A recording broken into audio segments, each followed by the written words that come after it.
안녕하십니까. 오늘 강좌는 중고 카메라의 선택 요령에 대해서 한번 알아보겠습니다.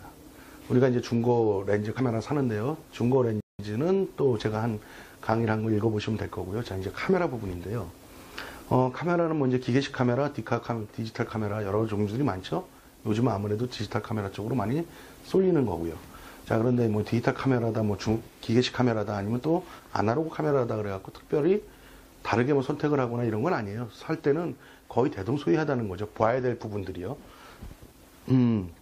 그러면 그렇게 많은 중고품들 중에 어떤 것을 올바르게 선택을 할 것인가, 그런 요령 한두 가지만 말씀을 드릴까 합니다. 자, 카메라를 이제 SLR 카메라를 기준으로 제가 말씀을 드립니다.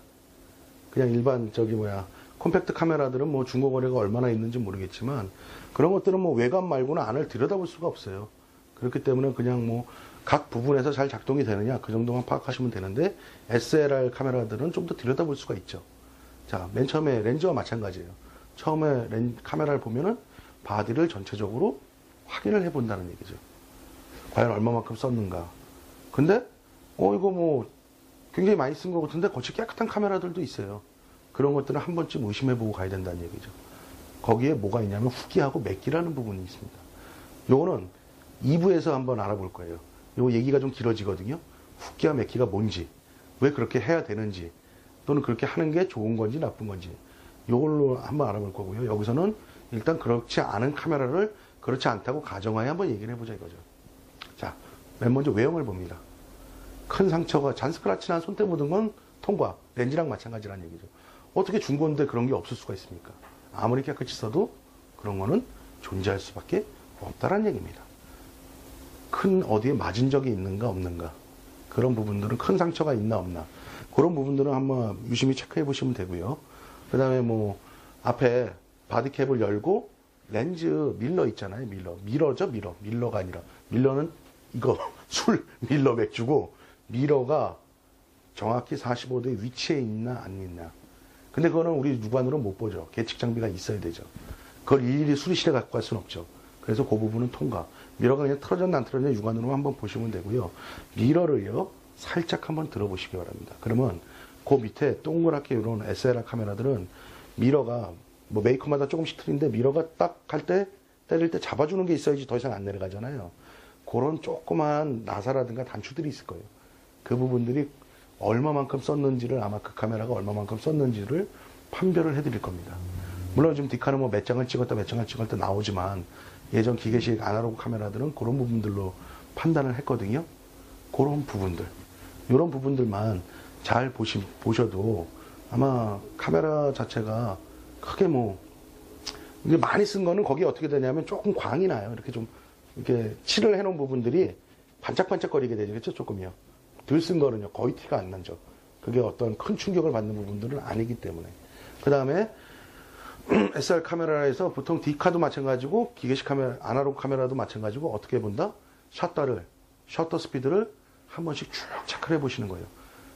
B셔터 1, 2, 4, 8 해갖고, 고속 셔터까지 작동이 잘 되나, 안 되나.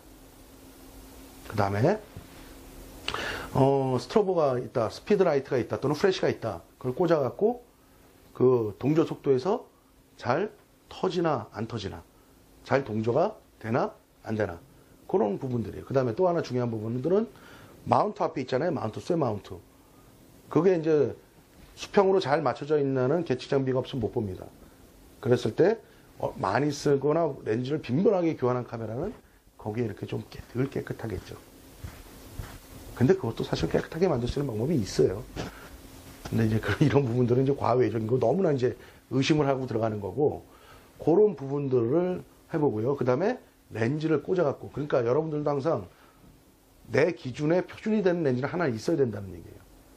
무한대 초점이 정확하고 올바른 렌즈가 있다면 그걸 꽂아갖고 무한대를 렌즈 확인하듯이 본다는 얘기죠. 내 렌즈가 분명히 정상적인 렌즈라면, 카메라가 정상이라면 무한대 초점이 제가 렌즈의 선택 요령에서 말씀드렸던 것처럼 정확하게 들어올 수밖에 없다라는 얘기입니다. 근데 간혹 가다가 내 렌즈는 정확한데 내 카메라에서 정확히 들어오는데 새롭게 살려는 중고 카메라에서는 안 들어올 때가 있어요. 그런 부분들은 밀러를 조정해 준다거나 아니면 다른 부분을 조정을 해줘야 된다는 얘기예요. 틀어져 있을 수 있다는 얘기예요. 그러니까 항상 내가 기준이 되는 렌즈는 하나쯤은 갖고 있어야 된다는 얘기죠. 그런 부분들은 새 제품인데도 그럴 때가 나올 때가 있어요. 제가 옛날에 니콘 FM3A인가? 그 블랙 바지를 하나 샀는데 그런 현상이 벌어지더라 이거죠. 야, 그래서 내가 샵에다가 야, 이거 아니다. 다른 바디를 줘봐. 그랬더니 다른 바디를 뜯어서 주니까 그거는 또 정확히 맞아요. 그러면 첫 번째 거는 조립 상태가 썩 좋지 않았다는 얘기입니다. 물론 미세한 부분이에요. 아주 조금 모자란데 저는 그래도 찝찝해서 안 쓴다. 왜? 내가 새 제품을 사는데. 중고 제품이라면은 조정을 해서 쓰겠죠. 근데 새 제품을 사는데 굳이 조립 상태가 완벽하지 않은 거를 쓸 필요가 있겠습니까, 여러분? 바보가 아닌 이상 그럴 사람은 없다는 얘기죠. 그래서 이런 기준점, 제가 지금 말씀드린 대로 외관에 큰 충격을 받은 적이 있나 없나? 그 다음에 전 소독에서 잘 셔터들이 동작을 하느냐 안 하느냐. 그 다음에 싱크로, 그러니까 스트로버를 쓸 때, 죄송해요 여러분. 물 한 잔만 물 좀 먹고요.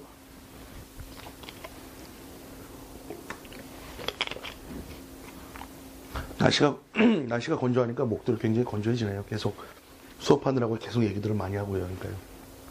여러분들은 지금 7분, 8분짜리를 보고 있지만 저는 이거 몇 시간을 찍거든요. 계속해서 만들어 나가줘야 되니까. 그런 부분들 좀 이해 바라고요. 그럼 그렇게 하고 스피드라이트의 싱크로 동조 속도에서 정확히 터지느냐 안 터지느냐. 이거 이제 하수 접점이 잘 됐느냐 안 됐느냐를 보기 위한 거예요. 그 다음에 밀러를 살짝 들어봐서 안에 얼마만큼 쓴 흔적이 남아있느냐 안 남아있느냐. 그 다음에 내 렌즈가 정확하다면 무한대 초점이 카메라 바디 또한 잘 나오느냐 안 나오냐. 이런 부분들만 확인하시면 큰 문제 없이 잘 쓰실 수 있을 것 같습니다. 자, 2부에서는요, 훅기와 맥기라는 거에 대해서 한번 말씀을 드릴까 합니다. 이 부분은 왜 그러냐면요. 이게 사실은 장사하시는 분들한테 예민한 부분이에요. 물론 훅기하고 맥기를 하는 게 꼭 나쁘다고만 할 수 없어요. 카메라 자체를 깨끗하게 하기 위한 부분도 있기 때문에. 근데 그렇다면 훅기나 맥기를 했다 그러고 팔아야 된다는 거죠. 근데 현실은 거의 그렇지 않다는 얘기예요. 아주 지저분하고 막 이런 것들을 색을 다시 올려갖고 새 제품 마냥 파는 악덕업자가, 물론 대다수의 사람들은 좋은 사람들이지만 몇 명이 그런 부류들이 있기 때문에 소비자들이 나중에서 피해를 본다는 얘기죠. 그럼 훅기와 맥기가 뭘까? 그걸 2편에서 계속 좀 알아볼 수 있도록 하겠습니다.